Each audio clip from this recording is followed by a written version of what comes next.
insan-insan mulia Pama. Bismillahirrahmanirrahim. Assalamualaikum warahmatullahi wabarakatuh.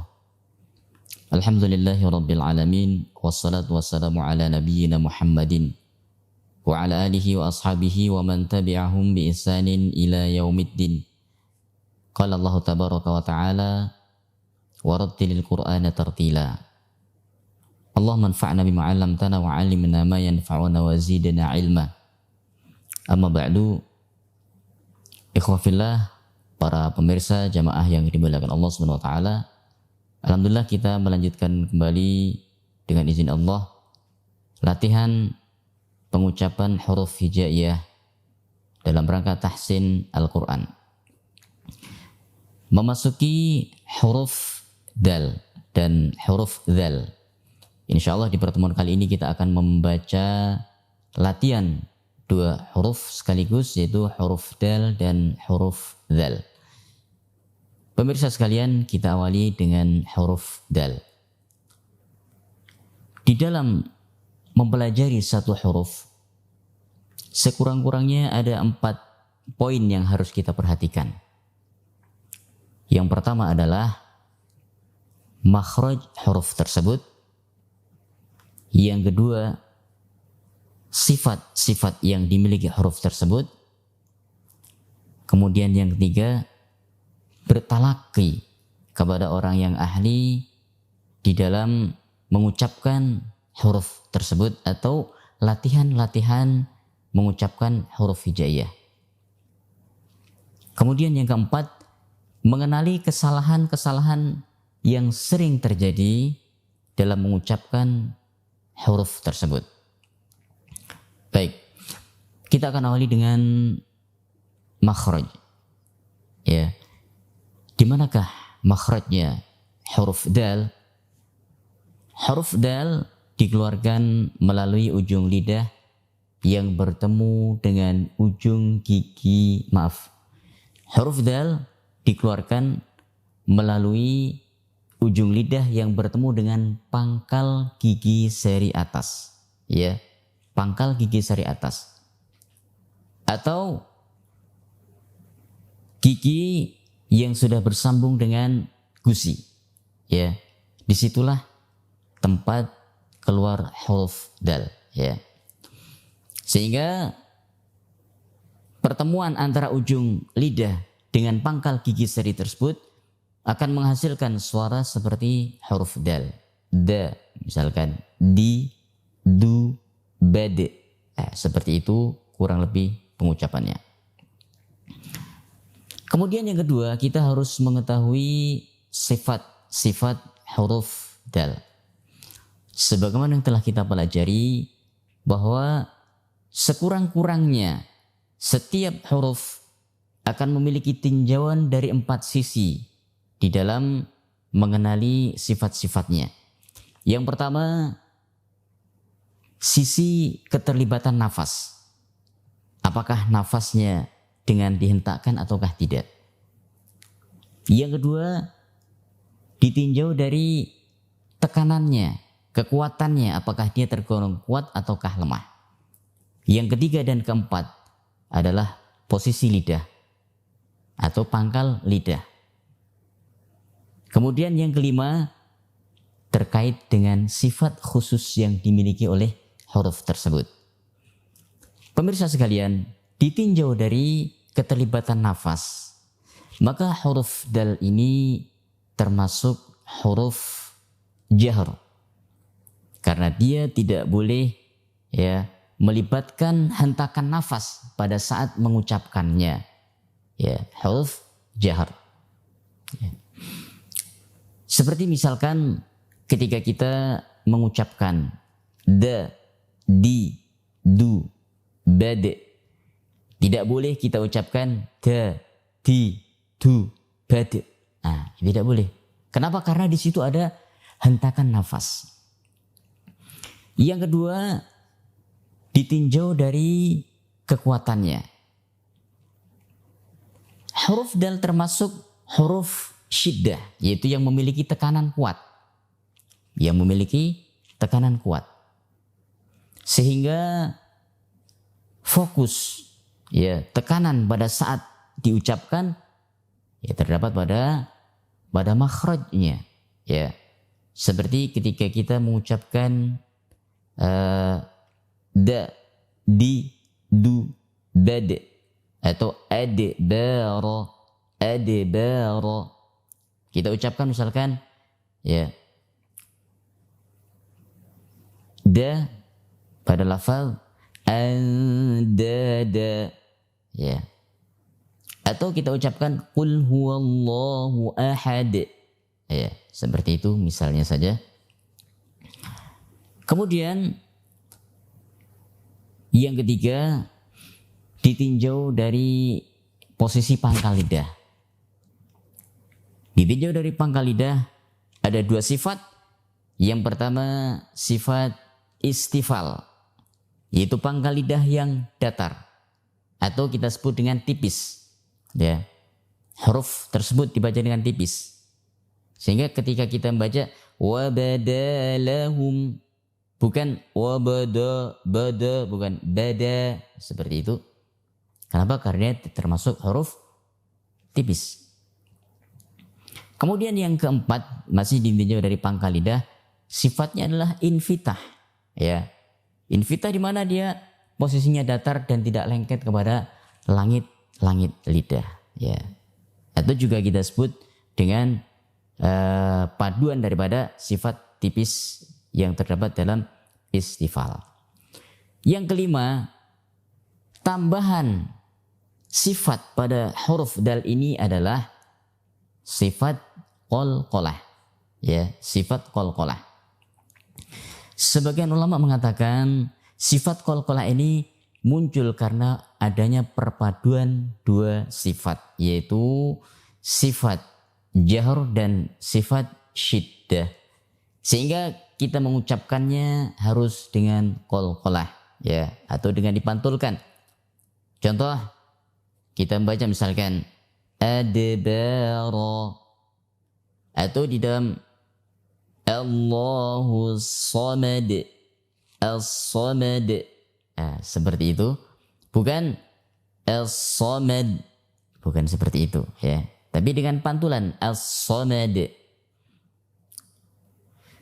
Kemudian setelah kita membahas tentang makhraj, kemudian sifat, maka poin ketiga dalam pembahasan ini adalah talaki, bagaimana cara mengucapkan huruf dal yang benar ya, atau latihan ya, latihan di dalam mengucapkan huruf dal yang benar. Pemirsa sekalian, dalam hal ini kita bisa merujuk kepada surah Al-Ikhlas ya, di mana dalam surat tersebut kita bisa melihat ya adanya huruf-huruf dal dalam keadaan sukun maupun dalam keadaan berharokat ketika kita wasalkan. Kita baca misalkan A'udzu billahi minasyaitonir rajim. Bismillahirrahmanirrahim. Kita baca Qul huwallahu ahad. Ahad. Nah, seperti itu. Atau ketika kita wasal dengan berharokat. Qul huwallahu ahadunillahus samad. Seperti itu. Atau ketika kita ibtida atau mengawali dengan Allahus samad. Seperti itu.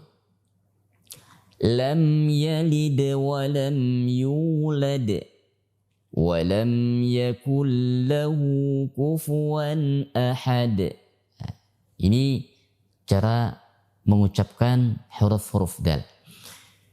Kemudian kesalahan yang sering terjadi di dalam huruf dal ini adalah yang pertama, ketika membaca huruf dal menyertakan nafas. Ya, ketika dibaca andada, dibaca antada.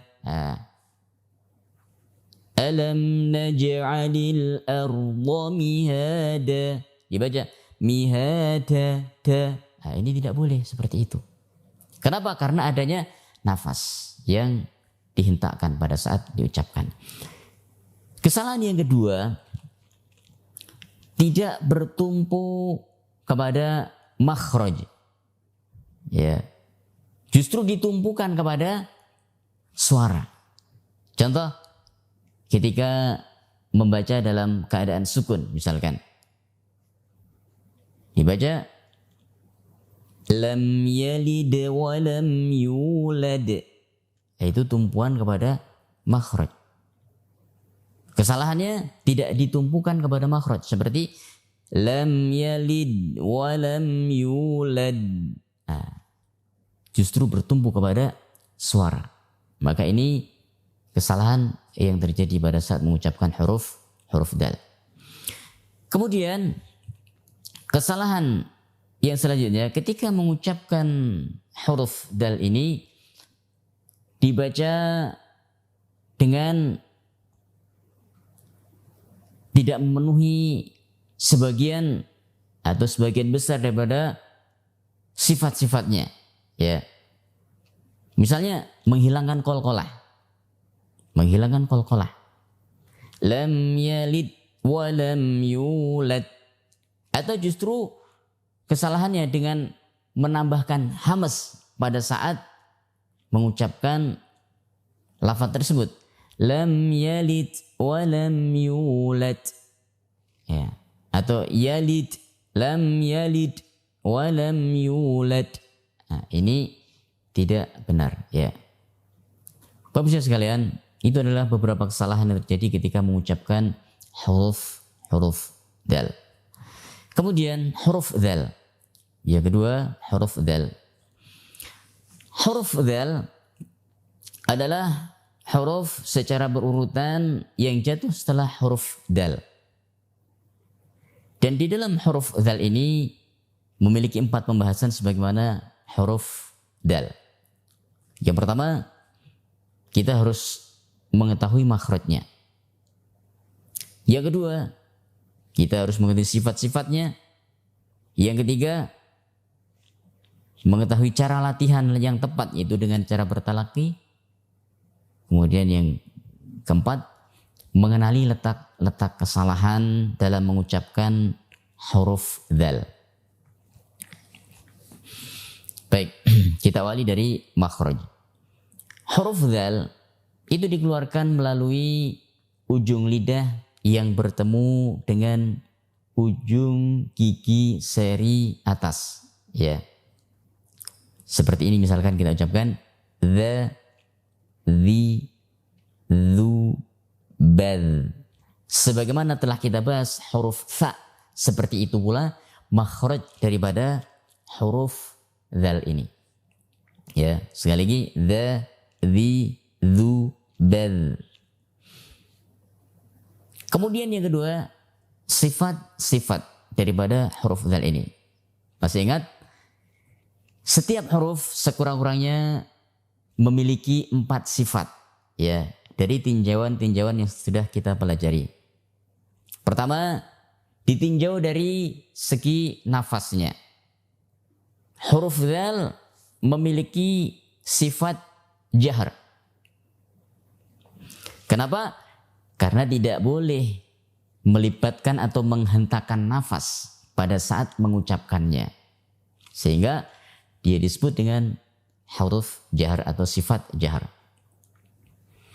Sifat yang kedua, ya, adalah sifat rokhawah atau sifat lemah atau sifat yang bertumpu kepada suara pada saat diucapkan, ya, pada saat diucapkan, sehingga ia tidak bertumpu kepada makhrajnya, tidak tertekan kepada makhraj. Contoh pada poin pertama dan kedua, yaitu ketika kita mengucapkan a'udzu billahi minasyaitonir rajim. Ini tidak boleh dibaca dengan a'udzu dengan adanya hamas ataupun nafas. A'udzu billah. Nah, nanti akan kita bahas pada bagian kesalahan. Kemudian pada saat sukun, poin kedua tadi, yaitu dengan memenuhi sifat rohwah yang bertumbuh kepada suara. Illa biiznillah, biizni, ya seperti itu. Bukan biizni, tapi biizni. Kenapa? Adanya sifat rohwah. Kemudian yang ketiga dan keempat, tinjauan dari posisi pangkal lidah. Para pemirsa sekalian, pada saat mengucapkan huruf dzal, ya pada pangkal lidah ini didatarkan. Di dalam pangkal lidah tadi ada dua sifat. Yang pertama sifat istifal, yaitu tipis. Ya, tidak dibaca tebal.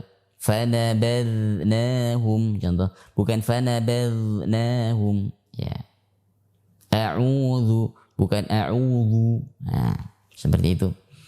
Kemudian sifat yang keempat adalah sifat infitah, di mana pangkal lidah didatarkan ya pada saat mengucapkannya.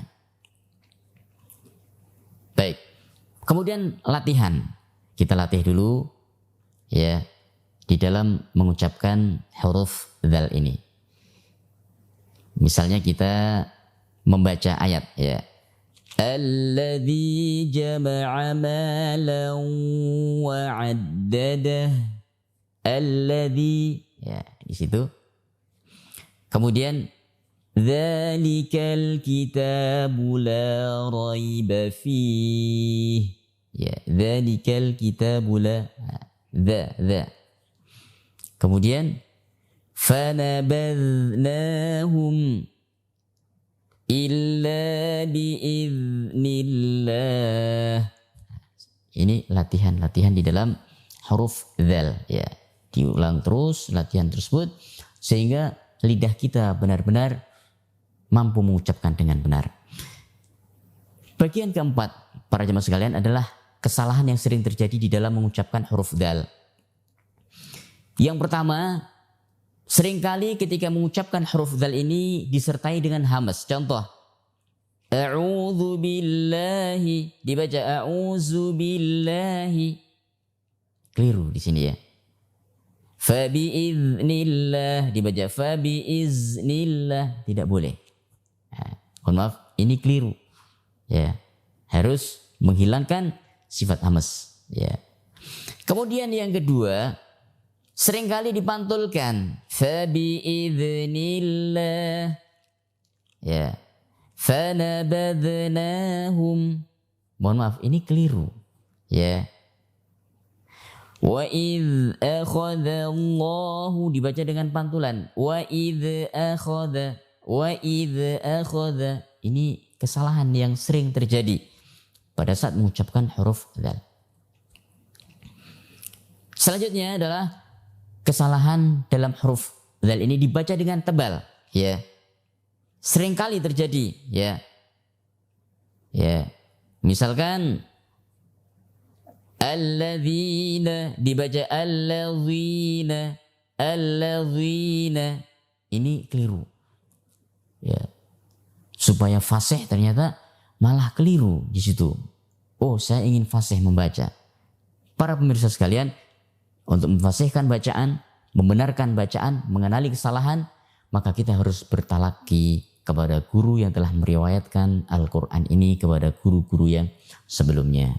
Baik, sampai di sini pertemuan kita kali ini. InsyaAllah akan kita lanjutkan pada sesi yang akan datang. Barakallahu fikum. Wallahu a'lam. Subhanakallahumma bihamdika asyhadu an la ilaha illa anta astaghfiruka wa atubu ilaik. Assalamualaikum warahmatullahi wabarakatuh.